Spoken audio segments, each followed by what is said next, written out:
बिस्मिल्लाहिर्रहमानिर्रहीम। आप YouTube channel देख रहे हैं, मैं मोहम्मद शहजाद हूँ। नाज़रीन, जियो न्यूज़ का एक प्रोग्राम है जिरगा, जिसमें शहबाज शरीफ साहब ने आज रात को सलीम सफ़ी को इंटरव्यू दिया। ये इंटरव्यू प्लान्टेड था, ये शहबाज शरीफ का इंटरव्यू प्लान किया हुआ था। इसमें यह नहीं है कि सलीम सफ़ी की बहुत बड़ी कमाल है या सलीम सफ़ी साहब ने इंटरव्यू लिया। ये शहबाज शरीफ साहब का ही इंटरव्यू प्लान्टेड था, उन्होंने खुद ये इंटरव्यू दिया।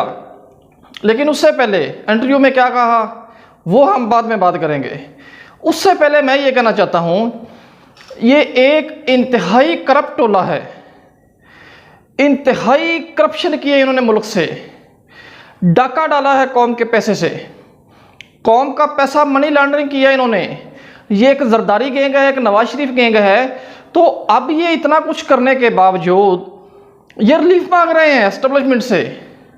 ये चाहते हैं हमें गवर्नमेंट रिलीफ दे दे, हमें पाकिस्तान के अदारे रिलीफ दे दें, जबकि पिछले 3 साल से ये अपनी बकवासबाजी इन्होंने बंद ही नहीं की।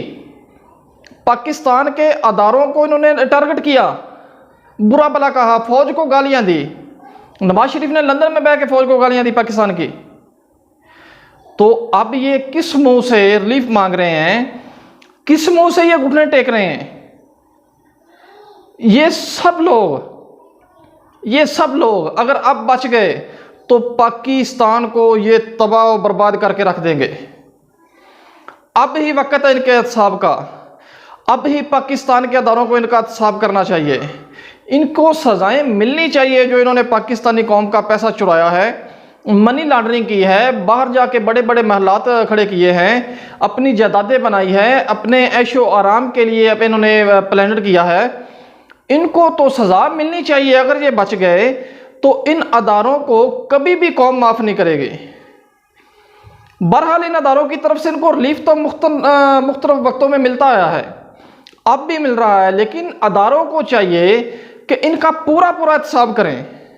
जितने ये गुनाहगार, हम ये नहीं कहते कि ये इस केस में गुनाहगार नहीं है इनको सज़ा मिले, लेकिन जहाँ पे ये गुनाहगार हैं इनको सज़ा ज़रूर मिलनी चाहिए, इनको रिलीफ नहीं मिलना चाहिए। अब चलते हैं उस प्रोग्राम की तरफ जो सलीम सफ़ी ने इंटरव्यू किया शहबाज शरीफ साहब का।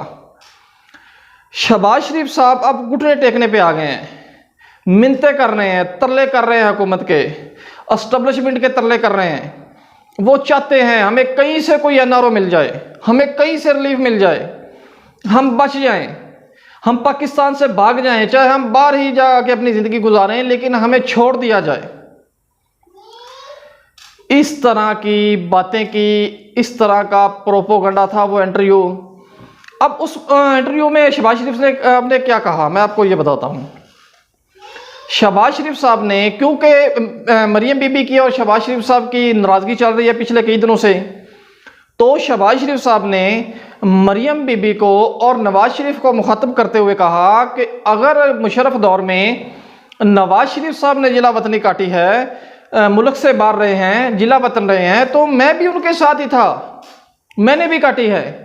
अगर नवाज शरीफ साहब जेल गए हैं तो मैं भी गया हूं, अगर नवाज शरीफ साहब के ऊपर पर्चे हुए हैं तो मेरे ऊपर भी हुए हैं, अगर नवाज शरीफ साहब केस भुगत रहे हैं तो मैं भी तो भुगत रहा हूं, अगर नवाज शरीफ की बेटी मरियम बीबी जेल गई है तो मेरा बेटा हमजा शहबाज भी जेल गया है। यानी नवाज शरीफ साहब को ये बता रहे थे कि आपके साथ जो कुछ भी हुआ उसमें मैं भी शरीक था, तो आप मुझे अलग समझ रहे हैं, मेरा नज़रिया अलग समझ रहे हैं। नवाज शरीफ साहब ने लंदन में बैठ के एक तकरीर की जिसमें उन्होंने पाकिस्तानी फौज को डायरेक्ट निशाना बनाया। तो शहबाज शरीफ साहब समझा रहे हैं अब मरियम बीबी को, क्योंकि मरियम बीबी लड़ाई की तरफ जाती हैं, मुज़ामत की तरफ जाती हैं, अदारों से टकरा रही हैं। तो शहबाज शरीफ साहब चाहते हैं कि मुफाहमत हो, मुज़ामत ना हो, हमें अदारों के साथ मिल के चलना चाहिए अब, क्योंकि अब हम फंस चुके हैं। हम अदारों के साथ मिल के नहीं चलेंगे तो हम बच नहीं सकते। एक और सलीम सफ़ी के सवाल पे उन्होंने कहा, जब सलीम सफ़ी ने सवाल किया नवाज शरीफ साहब के मुतल्लिक़ कि नवाज शरीफ साहब ने इस तरह की बातें जो है वो ज़बान इस्तेमाल की पाकिस्तान के ख़िलाफ़, तो शहबाज शरीफ साहब ने जवाब दिया कि इंसान को गुस्सा आ जाता है, इंसान गलती कर बैठता है, नवाज शरीफ साहब की बीवी का इंतकाल हुआ, उसके बाद नवाज शरीफ को साहब को हथकड़ियाँ लगा के जेल भेज दिया गया, तो नवाज शरीफ साहब को गुस्सा आ गया, इसीलिए उन्होंने अदारों के ऊपर बातें की, इसीलिए उन्होंने पाकिस्तान की अदारों को निशाना बनाया। यानी वो कह रहे हैं कि अब नवाज शरीफ साहब को माफ़ कर दिया जाए, उनको गुस्सा आ गया था, गुस्से में यह सब कुछ हुआ, उन्होंने जानबूझ के नहीं किया, या हमने जो कुछ भी किया है वो गुस्से में किया है, जानबूझ के नहीं किया। हमें इस्टेब्लिशमेंट की तरफ से रिलीफ मिले, हमें हुकूमत रिलीफ दे।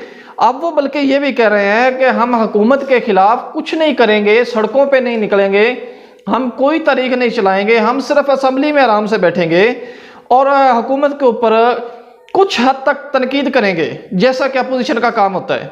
हम सिर्फ अपना काम करेंगे, हम हुकूमत के किसी भी मसले में कोई मुदाखलत नहीं करेंगे।